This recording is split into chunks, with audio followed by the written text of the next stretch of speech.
Əvvəlində Roma rəqəmi qeyd olunmuş cümlələrdən biri mətn hissələri arasında əlaqəni pozur. Həmin cümləni müəyyən edin.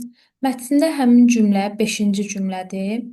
Bu abzası oxusaq görərik ki, burada qeyd olunub ki, bu illər ərzində öz populyarlığını qoruyub saxlayan kinojurnalın hazırki dövrdəki fəaliyyəti necə olacaq sualı bütün mozalan düşündürür.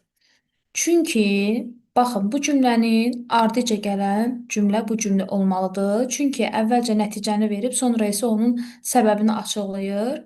Niyə düşündürür? Çünki hazırda cəmiyyətimizin tənqidi fikrə daha böyük ehtiyacı var. Məhz 5-ci cümlə isə əlavə olaraq yazılmış, məlumat xarakterli bir cümlədir. Burada gündəlik həyatdan ayrı-ayrı epizodları, səhnələri nümayiş etdirən qısa metrajlı kinofilm kinojurnaldır. Yəni kinojurnal haqqında əlavə məlumat xarakteri daşıyan bir cümlədir.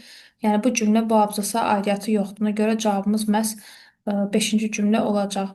Digər variantlara nəzər salsaq, dördüncü cümləni çıxara bilmərik. Çünki burada qeyd olunub ki, Mozalanda da durğunluq nümayiş olunur və bu dirçəlmə 2010-cu illərə təsadüf edir.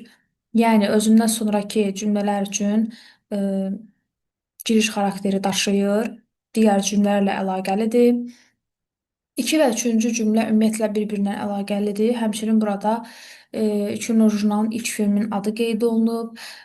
Daha sonra mozalan sözünün mənalarının izah edilməsi ilə bağlı fakt var. Hər ikisi faktdır və bir-birinə əlaqəlidir. Təbii ki, biz onları bu abzasdan çıxara bilmərik. Birinci cümləmizi də yazıb ki, e, Mozalan satirik jurnalı təsis edilib və birinci cümlə niyə təsis edilməsi ilə bağlı bizə məlumat verir. Ona görə də birinci cümləni də bu abzasdan çıxara bilmərik. Cavabımız beşinci cümlə olacaq.